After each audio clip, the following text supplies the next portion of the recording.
함께 나눌 말씀의 제목은 요아스 왕의 비참한 죽음과 끝까지 신실한 성도의 삶이라는 제목으로 하나님 말씀 함께 상고하시겠습니다. 요아스 왕의 비참한 죽음. 우리가 며칠 동안 요아스 왕에 대한 말씀을 상고하면서 그래도 남유다의 괜찮은 왕, 하나님을 의지하고 하나님의 말씀, 율법에 따라 나라를 통치하고자 했던 요아스 왕의 말년이 너무나도 비참하게 끝난 모습을 우리가 본문을 통하여 보게 됩니다. 그래서 우리가 무엇을 생각하게 되느냐? 오늘 설교의 제목 또 다른 부분과 같이 끝까지 신실한 성도의 삶이란 무엇인가? 끝까지 신실한 성도의 삶은 어떠한가에 대한 말씀 우리가 오늘 본문을 통하여서 함께 살펴보시겠습니다. 먼저 우리 9절에서부터 16절까지 말씀은 요아스 왕의 명령을 따라 성전을 수리하는 이들의 모습이 기록되어 있습니다. 우리가 어제 본문에서 살펴봤던 것처럼 요아스 왕은 어렸을 때부터 성전에서 지내왔기 때문에 성전에서 행하는 그 하나님을 섬기는 그 모든 것을 철저히 배웠고, 또 무엇보다도 자기 눈에 보이는 대로 성전을 어디를 고쳐야 되는구나라는 것을 잘 알고 있었습니다. 그렇기 때문에 이 요아스 왕이 여러 가지 이 재정 수입 문제, 또 재정 지출 문제 등을 명령하여서 이 왕궁이 아닌 하나님의 성전 수리를 명령합니다. 그리고 그것을 구체적으로 실행하는 장면이 오늘 본문인데, 이렇게 9절이 시작이 됩니다. 9절 보시게 되면 대제사장 여호야다가 한 궤를 가져다가 그것에 뚜껑에 구멍을 뚫어 여호와 전문어기 오른쪽 곧 제단 옆에 두매. 여호와의 성전에 가져오는 모든 은을 다 문을 지키는 제사장들이 그 궤에 넣었더라. 이 무엇입니까? 성전 수리를 위한 예물함이죠. 예물, 또는 요즘식으로 얘기한다면 헌금함입니다. 헌금함. 대제사장이 헌금함을 만든 겁니다. 무엇을 위한? 성전 수리, 성전 관리를 위한 헌금함, 예물함을 만든 것입니다. 여러분, 이 물질을 준비하는 것은 순전히 성령께서 하시는 일입니다. 무슨 성전에서 무슨 경제 활동을 할 수 있는 것도 아니고, 순전히 성전을 방문하는 성도들 가운데, 이스라엘 백성들 가운데 성령의 감화와 감동을 따르는 자들, 그것에 순종하는 자들이 드리는 헌물 또는 예물, 헌금으로서 이 성전 수리를 위한 재정을 모았습니다. 오직 성령이 하시는 일, 특별히 반복하여 말씀드립니다만, 특별히 성전에 나와 하나님께 제사를 드리는 자들의 마음을 누가 감동하시냐면 성령께서 감동하셨다. 그래서 그들로 하여금 자신들의 귀한 물질을 구별하여서 하나님께 드리게 하기 위한 헌금함, 이게 참 중요합니다. 여러분, 성령께서 아무의 마음을 감동하시는 게 아니라는 점 주목해야 됩니다. 성령께서 아무 사람이나 잡아다가 감동하시는 게 아니고, 성전에 나온다는 얘기가 무엇입니까? 하나님의 은혜를 구하는 것이죠. 어떤 은혜이겠습니까? 죄 용서죠. 죄 용서. 희생 제사를 통하여서 얻는 게 무엇입니까? 그 죄를 씻는 것입니다. 속죄죠. 속죄의 은총, 사죄의 은총, 하나님 베풀어 주시는 은혜. 그래, 너는 옳다. 모세 율법을 따라 희생 제사를 드린 너는 내 앞에서 옳다라는 이 하나님의 은혜를 사모하고 받기를 갈망하는 자들을 성령께서 그들 생각과 마음속에 감동을 주셔서 성전 수리를 위한 물질을 드리게 하셨다는 것입니다. 여러분, 그러니까 이 대제사장 여호야다가 이 헌금함을 만들지 않았으면, 이 예물함을 만들지 않았으면 그러한 감화 감동도 일어나지 않는 것입니다. 이게 참 중요하겠죠. 이게 참 중요한 것입니다. 여러분, 이와 같이 하나님은 지금도 하나님의 은혜를 바라는 자들에게 감화 감동을 주시는 줄로 믿습니다. 이 너무 중요한 원리예요. 불변하는 진리입니다. 하나님의 은혜를 바라는 자들, 그 하나님의 은혜를 사모하는 자들에게는 성령께서 지금도 동일한 감화 감동을 주신다는 것입니다. 그래서 누가 시키지도 않았는데, 또 누가 억지로 하라는 것도 아닌데 자기의 생각과 마음이 감동이 되어서 하나님께 물질을 구별하여 드리게 된다는 것입니다. 참 이게 귀한 일인 것이죠. 여러분, 이 예물은, 이 헌금은 1차적으로는 분명히 성전을 수리하는 물질로 사용되었던 것이 틀림없습니다. 오늘 본문을 보면 그렇죠. 근데 여러분, 보다 더 본질적으로 2차적으로는 본질적으로는 은혜를 사모하는 자들에게 하나님이 주시는 풍성한 축복을 받게 하시기 위한 씨앗인 것입니다. 너무너무 중요합니다. 우리가 늘 배우고 우리가 너무나 잘 알지만은 여기서 또다시 반복되는 이 중요한 원리, 하나님께서 왜 어떤 사람의 마음을 강화 감동하셔서 그 사람의 전대를 열어서 그 사람의 소유 중에서 하나님께 드리게 하느냐. 먼저는 그 1차적인 목적이 있죠. 그 헌금을 사용하는 목적이 있죠. 그런데 하나님께서는 그 드리는 사람의 삶 속에 하나님의 풍성하신 은혜와 축복을 경험하게 하시기 위하여서 씨를 뿌리게 하신다는 것입니다. 축복의 씨앗, 늘 반복하여 말씀드립니다마는 우리 아이들에게 항상 가르쳐 주시기를 바랍니다. 이럴 때마다 감사헌금 드리는 거야. 이럴 때마다 하나님 앞에 예물로서 너의 물질을 구별하여 드리는 거야. 계속 가르쳐 주시기를 바랍니다. 우리 사랑하는 성도님들의 자녀들이 하나님의 풍성한 복을 받기를 원하신다면 지금부터 가르쳐야 됩니다. 늘 가르쳐 줘야 됩니다. 너 그 돈 빨리 가져다가 구별해서 하나님께 드려야지. 가르쳐 주시기 바랍니다. 하나님께 예물로, 하나님께 헌금으로 구별하여 드리는 것 너무너무 중요한 훈련이라는 것이죠. 자, 그 다음에 우리 본문의 두 번째 부분 17절에서부터 21절까지입니다. 요아스 왕의 비참한 죽음의 모습이 기록되어 있어요. 지금 우리가 16절까지 9절에서부터 16절까지 말씀은 정말 요아스 왕이 복되게, 정말 복된 왕의 모습을 보여주었습니다.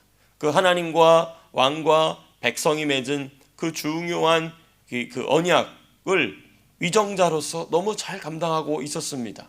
근데 무슨 일이 일어나느냐. 17절 이렇게 시작이 됩니다. 그때가 언제입니까? 요아스 왕의 명령을 따라 이스라엘 백성이 제사장들과 더불어서 하나님의 성전 수리를 열심을 다하여 진행할 그때에 누가 침공해 왔다고요? 아람 왕 하사엘이 올라와서 가드를 쳐서 점령하고, 가드면은 블레셋이죠. 근데 이 가드는 곧 이 유다와 바로 경계가 있는 곳입니다. 예전에 다윗이 사울을 피해 도망갔던 곳이 가드죠. 바로 국경만 넘으면은 이 됐기 때문에. 그러니까 가드를 점령했다는 얘기는 뭐냐? 이제 곧 어디로 침공해 들어오겠다는 거냐면 유다로, 남유다로 침공해 오겠다는 것입니다. 이 아람 왕국이 이 북이스라엘만 건들다가 북이스라엘의 국력이 약해지니까 북이스라엘은 물론이거니와 이제는 남유다까지 침공하고자 한 것이죠. 그렇습니다. 이때 요아스 왕이 어떤 선택을 하느냐. 아람 왕 하사엘의 침공이 17절에 기록되어 있죠. 그리고 남유다의 대응, 요아스 왕의 대응이 18절에 있습니다. 여러분, 이 대응이 결정적입니다. 오늘 본문에서 가장 결정적인 순간, 결정적인 장면을 기록하고 있습니다. 어떻게 대응하느냐. 18절에 이렇게 되어 있습니다. 유다의 왕 요아스가 그의 조상들 유다 왕 여호사밧과 여호람과 아하시아가 구별하여 드린 모든 성물과 자기가 구별하여 드린 성물과 여호와의 성전 곳간과 왕궁에 있는 금을 다 가져다가 아람 왕 하사엘에게 보냈더니 하사엘이 예루살렘에서 떠나갔더라. 요아스 왕이 아람 왕 하사엘의 침공을 보고 어떻게 했느냐. 성전의 물질 누구 겁니까? 하나님의 거죠. 하나님의 것 전부 다가 싹 긁어다가 자기의 조상들부터 모아온 그 모든 예물을 전부 긁어다가 누구의 손에 갖다 바치냐면 이방 왕의 손에다 갖다 그것을 바칩니다. 그 결과 이게 마귀가 하는 짓이에요. 마귀가 아람 왕 하사엘의 침공에서는 벗어났어요. 야, 잘했다. 하나님도 그거 인정해 줬나 보다. 여러분, 이게 문제예요. 이게 그 순간에는 하나님도 그냥 괜찮다고 하시는가 보구나 이렇게 생각한다는 거예요. 왜? 문제가 사라졌거든요. 아람 왕 하사엘이 돌아갔거든요. 자기 왕국으로 돌아갔거든요. 그러니까 된 줄로 안 겁니다. 여러분, 이게 낭패. 이 마귀가 하는 짓입니다. 그러니까 회개할 기회가 없죠. 그렇죠? 문제가 해결이 안 되면 야 이거 뭔가 내가 이거 잘못했구나 하나님께 나 이렇게 될 텐데 문제가 해결이 돼버렸네. 회개할 기회가 없는 것이 마귀가 그렇게 만드는 것입니다. 그리고 결론이 어떻게 됩니까? 아람 왕 하사엘의 칼에는 피했으나 자기 신복들의 칼에 의해 죽임을 당했습니다. 여러분 신복이라는 표현이 뭐냐? 충성된 부하들이란 얘기입니다. 자기에게 충성하는 부하들이 누굽니까? 요아스 왕을 죽여버린 것이죠. 그렇습니다. 이제 우리가 이 상황을 좀 해설해 봐야 되겠죠. 해석해 봐야 되겠죠. 요아스는 왜 부르짖거나 또는 선지자를 찾지 않았는가? 아니 좀 더 우리가 먼저 생각할 게 뭐냐? 하나님은 왜 이런 일을 허용하셨을까? 왜 아람 왕국이 침공하게 하셨을까? 뭐 남유다, 북이스라엘이야 뭐 늘상 해오던 이 악행들이 있으니까 저거 얻어 터질만 하지. 이렇게 우리가 생각할 수 있잖아요. 그렇죠? 근데 이 요아스 왕은 정말 간만에 괜찮은 왕이 되었거든요. 하나님이 기뻐하실 만한 한 일을 하고 있었어요. 그런데 하나님께서 마치 북이스라엘에게 무엇입니까? 아람 제국의 침공을 허용하신 것처럼 남유다에도 허용하셨어요. 그 왜 그러셨을까? 의미가 다르다는 것을 우리는 발견해야 됩니다. 북이스라엘의 아람 제국의 침공이 허용된 것은 책망이죠. 얻어 터지는 하나님 앞에 매 맞는 것입니다. 남유다는 무엇이었을까요? 무엇이냐? 매가 아닙니다. 왕 요아스와 남유다를 강성하게 하시기 위한 하나님의 계획입니다. 자라나게 하시기 위한 하나님의 계획이에요. 왜? 하나님의 마음을 기쁘시게 했거든요. 성전을 열심을 다하여 섬김으로, 열심을 다하여 수리함으로 하나님을 기쁘시게 했어요. 그래서 하나님은 그 사람을 자라나게 하시고 이 요아스를 자라나게 하시고 남유다 백성들의 신앙을 한층 더 업그레이드 하시기 위하여서 강력한 대적을 불러오신 것입니다. 그 강력한 대적을 불러옴으로써 누구를 더욱 강력하게 의지하게? 여호와 하나님을 강력하게, 더욱 깊이, 더욱 넓게, 더욱 진실되게 생명을 걸고 하나님을 의지하는 왕과 백성으로 만드시기 위하여서 하나님이 이 일을 허용하셨다는 것입니다. 그럼 이제 뭐 해야 됐을까요? 부르짖었어야 됐죠. 제사장들과 더불어서 우리가 또 나중에 역대상하를 공부할 기회가 있으면 또 우리가 보겠지만은 그 당시만 하더라도 엘리사가 남유다에다가 편지를 보내기도 할 정도로 북이스라엘을 중심으로 사역했지만은 얼마든지라도 선지자를 찾아서 하나님의 뜻을 물어볼 수 있었어요. 그 아람 제국은 엘리사만 떴다 하면은 오금이 저리는 나라기 때문에 엘리사를 의지했어야 됐어요. 선지자를 요청했어야 됐어요. 제사장들과 더불어서 하나님 앞에 금식하고 또 기도하고 찬양함으로 이 일을 대면했어야 됐어요. 북이스라엘이 그런 경험을 했잖아요. 그렇죠? 어마어마한 군대가 왔는데 하나님께서 다 물리쳐셨다는 사실, 문둥병자 4명이 그것을 발견한 그 사건 있지 않습니까? 그거 왜 모르냐 말이에요. 하나님을 의지해서 됐다는 것이죠. 근데 그렇게 하지 않았습니다. 왜 그랬을까? 뭐 간단합니다. 두려움이 아람 제국의 왕을 향한 두려움이 하나님을 향한 두려움보다 컸기 때문에 그렇습니다. 하나님을 두려워할 것인가? 하나님을 경외할 것인가? 아니면 세상의 위협을 두려워할 것인가? 세상의 위협에 두려워 떨 것인가? 이 결정을 해야 될 때가 있다 이 말인 것이죠. 근데 신실한 성도에게 이런 일이 일어난 이유는 뭐냐? 하나님께서 저와 여러분들의 그릇을 넓히기 위함이신 줄로 믿습니다. 무슨 그릇? 하나님이 주시고자 하시는 은사의 그릇, 하나님이 주시고자 하시는 더 크고 중요한 사명의 그릇, 하나님께서 주시고자 하시는 더 크고 풍성한 축복의 그릇으로 만드시기 위하여서 이런 일을 허용하시는 줄로 믿습니다. 너무너무 중요한 것이죠. 그런데 이 아람 왕의 침공에 대하여서 남유다의 요아스 왕은 쉬운 길을 선택합니다. 쉬운 방법. 하나님 앞에 생명을 걸고 막 부르짖고 이게 아니고 쉬운 방법 택합니다. 그 기도해도 안 될 것 같다라고 벌써 자기가 정한 거죠. 그러니까 박박 긁어다가 제국 이방 왕의 손에 넘긴 것입니다. 여러분 아람 왕 하사엘의 침공은 요아스 왕이 한층 더 성장할 기회였지만 그렇게 하지 않고 주저앉아 버렸다는 것입니다. 여러분, 우리 주변에 보면 너무나 많은 예수 믿는 사람들이 그렇게 주저앉아요. 그 하나님이 성장시키기 위해서 오는 것인데 그것을 놓쳐버리고 그냥 주저앉아 버리는 것이죠. 안타까운 일이 아닐 수 없습니다. 여러분, 힘들다고 주저앉으면 중간이라도 가는 줄로 우리가 착각하게 됩니다. 여러분, 근데 그렇지 않아요. 오늘 결론 이제 마지막 부분입니다.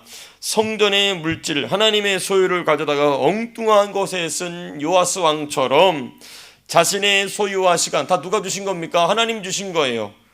곧 하나님이 주신 것, 하나님의 것을 엉뚱한 데다가 허비하게 됩니다. 뭐하게 되면, 타협하게 되면, 주저앉아버리게 되면, 믿음을 사용해야 될 순간에 믿음을 사용하지 않고 아유 힘들어, 아유 이렇게 열심히 해도 너무 잘 안 되네, 그리고 주저앉아버리잖아요. 그러면 그냥 중간이라도 가는 줄 알아요. 그렇지 않습니다. 요아스 왕 보십시오. 자기 것만이 아니라 하나님의 것까지도 탈탈 털어서 엉뚱한 데 갖다 써버리죠. 똑같이 그렇게 됩니다. 그렇습니다. 말씀을 맺도록 하겠습니다. 요아스 왕의 비참한 죽음은 끝까지 신실한 성도의 삶이 어떠해야 하는가를 보여줍니다. 어떠해야 되느냐?